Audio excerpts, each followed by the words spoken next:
Many shows come and go. Some are good, some are very good. But no show can be bad, right? Exceptions. If I ask you, have you ever watched Wire? And your answer is Wire. then I respect you. If your answer is Fuck is this? I don't know. I respect you still. But if your answer is you have watched Wire and you didn't like it a bit, I'll spit on your face. After watching shows like Breaking Bad, Game of Thrones and Better Call Saul, I thought I have watched what a true crime show looks like. Wait, why did I bring up Game of Thrones? Oh yeah, I remember. I like roasting this piece of trash. But on a serious note, if Dumb and Dumber just learned a thing or two about writing shows from the writers of The Wire, things could have been different. Now watching shows like Breaking Bad and Better Call Saul leaves you like that fat lady in James Gunn movie. Yeah, that movie. Nothing can fill up your appetite. Lucky for me, I can always watch anime.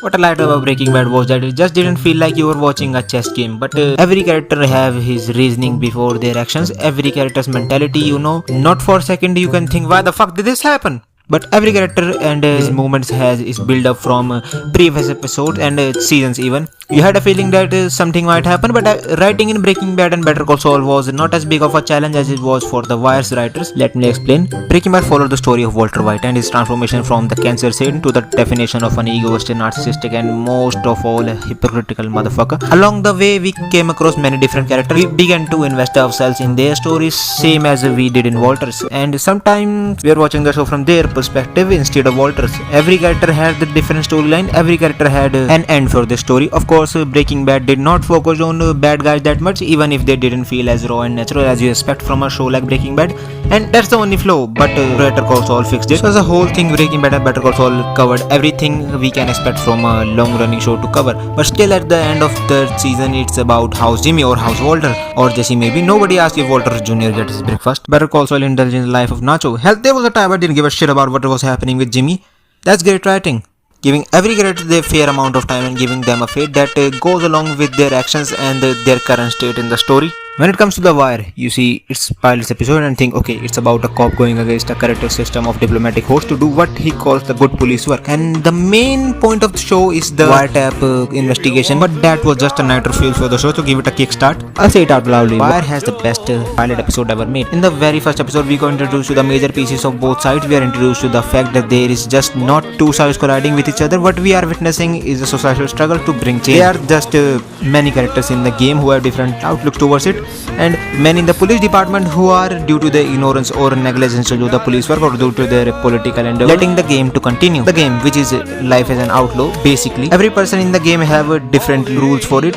A player like Omar thinks that killing a civilian is out of the rules. A player like Avon Barksdale kills a civilian if it's necessary, but keep the game away from the other things like we saw in the game day or when he helps Cutty to get out the game. And then we got this fuckface piece of shit. Now, as I already talked about, the world of Wire is about the city of Baltimore. City of Baltimore is the main protagonist or the antagonist of the show if we are going all philosophical and shit. But if you are talking about main character of the story, Jimmy McNulty is the only character that qualifies for the category from first 3 seasons at least or first or last season, because he was the character we spent the most time with. From his personal life to his police work, Jimmy is the best example of anti-hero aside with Tony Soprano. Now talking about Jimmy McNulty, when it comes to his commitment to his duty as a police officer, he's one of the best of the show, with Lester Freeman at least. What makes him an anti-hero is the fact that other than his job, he is a total wreck. He's a drunk for first 3 seasons, never loyal to any woman he's been with, and needs only one push to fuck things up, especially season 5. And also he's a pain in the ass for everyone in the job. Some say that Rawls hated Jimmy because he liked him very much.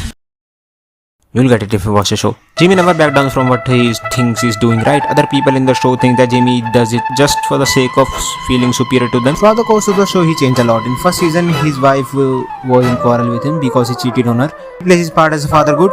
And he's a total rebel. He doesn't shy away from going against the authority. Boss, he throws some shit at him, he throws it back at them. Where in fuck is he? Bruh. He's a rebel, and so are many other characters in the show, like Omar. Firstly, he is a certified badass. He's like a sheriff without a badge or Robin Hood of the streets who plays the game on his own terms, and till the very end he stuck with it. He shows us that the game should not be played like it is played, especially how this son of a bitch plays it. Omar is a prideful character. He talks in third person. Omar listening. Becomes a ghetto Shakespeare when he opens his mouth. Hey yo, Lester here, babe. Coming to King, you best not miss. Just through his cunning and courage becomes a thorn in the ass of even Avon Barksdale. Evan Barksdale, the undisputed king of the West Side, Baltimore. If you think Marlo got lucky that Stringer did what he did, Marlo got lucky and came into power through just ruthlessness. But Evan Barksdale snatched it. Throughout the show, we keep hearing about his affairs and his past deed, which makes him a legend, just like Omar. I mean, he's the only guy in The Wire who have background music for himself.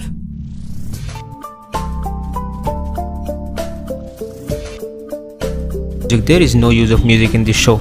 Every sound you hear in every scene is just the part of the environment, except for every season's end where they show how and where every character of the show landed. Cliffhanger is not a thing in The Wire. Every episode and every season concludes an affair, but the shit just never stops. Every time it's something different. In season 1 it was only the street. In season 2 we got introduced to a different part of the city with the dogs. Many people don't like the season 2 because of the dog storyline. Fuck them all. Street storyline was the heart of the show, but what we saw was how the city was affected by the street. Both storylines in season 2 were intertwined perfectly. Do not skip anything while watching The Wire because All the pieces. in season 3 we got introduced to the political part of the city of Baltimore with the whole election thing going on. The street storyline was at its peak here, especially the interaction between Brother Muzan and Omar. Season 3 was a shifting point for the show because the major players we saw in the city of Baltimore's crime world, no, they didn't die except for one. They were still relevant in the story. In the 4th season we got introduced to the school storyline with new characters and some old characters who we think were done but were doing good for themselves and for every kid we saw in the season, except for this idiot. So you get it right, in every season we got introduced to a different part of the city. And why they do it? Cause All the pieces. acting in Wire is just like every other thing in the show. It's great. Yeah, it's great. If you want reference, there is a scene where Jimin and Bunk, the drunk, is investigating a crime scene and their dialogues are following. Fuck. Oh, fuck. Fuck it. Oh, fuck. Motherfuck. Oh, fuck. Oh, fuck. Fuck, fuck, fuck, fuck, fuck. Motherfucker. Fucking A. Motherfucker. Remember Karen from John Wick? Yeah, he was a Baltimore city officer before becoming a receptionist. Throughout the show, we got many character developments. First of all, of course, we got Jimmy McNulty. Omar tried to change his way after the lecture he got from Bunk. But one I like the most is Sergeant Cowers. For first season, he's getting held back way much because of the company he keeps. But things changed for him after he went under the guidance of Bunny Colvin. This man is the best law-breaking cop in the fiction. I mean, you cheer for me when he literally legalizes drugs. And while we're talking about the character development, Bubble's character is the heart of the show. There was a lot of shit happening in the season 4, but things that broke me was him getting robbed and beaten by the same piece of shit every other episode. And in a show where people gets murdered just like that, with little to nothing being done about it, this was heart-wrenching to watch. But still, after all that the person came out through, after being a drug fiend to a clean man who was all heart from the very beginning, it will put a smile on your face. Ain't no shame in holding on to grief. As long as you make room for other things too. Now The Wire does got some comic relief spread out throughout the season. Every character have some gag, some of the best sex scenes ever recorded of the television history. But still is The Wire, so there are tragedies like D'Angelo Barksdale, a young man who wanted to leave the game but got stuck in it and it costed him. Randy got his life screwed by a fake allegation of being a snitch because this motherfucker can't do anything right. These are just some things of so many.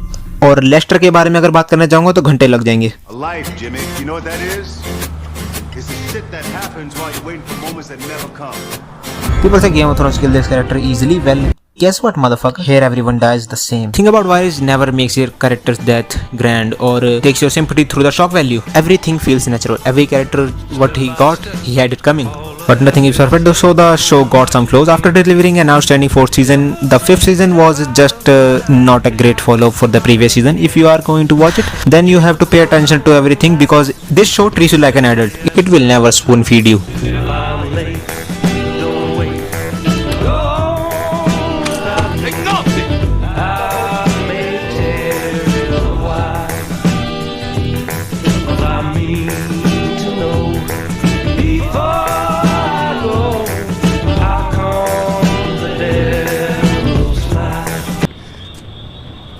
All in the game, yo.